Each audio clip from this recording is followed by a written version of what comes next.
Hello friends, good morning. Welcome back to my YouTube channel smile queen मामा। जय जगन्नाथ, जय गोकर्णेश्वर। आज संबर दशमी पूजा थिला आम घरे। आम जा माने अप्पा आमर झोटी दौरान सूर्य देवता चित्र अंकन कर मो झील टी विजार करदे ताके सूर्य देवता सब पूजा आयोजन कर सब केवे करेनि, ताके सब करते। मु रोसईबास जहाँ करे पूजा काम सब तांकर। एठी देखो आमर छोटिया बगीचारू फूल तोली आनिले सूर्य देवता को अर्पण करा हबो। पूजा विधि आपण मानक सेपटे केमिति पूजा हुए, संबर दशमी केमिति पालन करते मते कमेंट रे निश्चय कहिबे।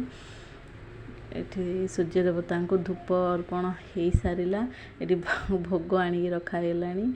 मुझे बही पढ़ी संबर दशमी व्रत कथा से पुराण पढ़ी। आमर आज भात, डाली, तरकारी, टमाटो खटा, भजा, पिठा, खीरी एतिक होता। आपण मानकर सेपटे कौन कौन होता प्लीज कमेंट करी जनइबे। आपण केमिति ए दिन टी पालन कले सेटा भी कहबे। आपण दिन केमिति गला ताहा भी कहबे।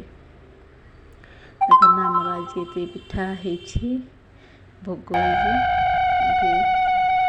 सूर्य देवता पूजा आरंभ हो सारा आमर। आपण मैंने प्लीज वीडियो को देखुं लाइक कर दिंतु, कमेंट करूँ, प्लीज प्लीज प्लीज सब्सक्राइब करूँ। मु नुआ वीडियो स्टार्ट करी जानी केमिति करा जाए, बस करी करी चली। आपण मान सपोर्ट हेले ही आगे को बढ़ी पारि। So please like, share, subscribe, comment please करूँ।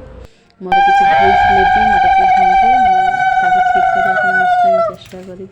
आज आम घर कौन कौन पिठा होता देखु। काकरा पिठा होता, काकरा पिठा छणा है घड़ा है अच्छी। यहाँ मिठा बरा मोदुक और काकरा पिठा छाणियापाई मैं बसई। काकरा पिठा ऑलरेडी हो सारा। मो वीडियो भल लगे लाइक शेयर सब्सक्राइब कर दे। Thank you, love you.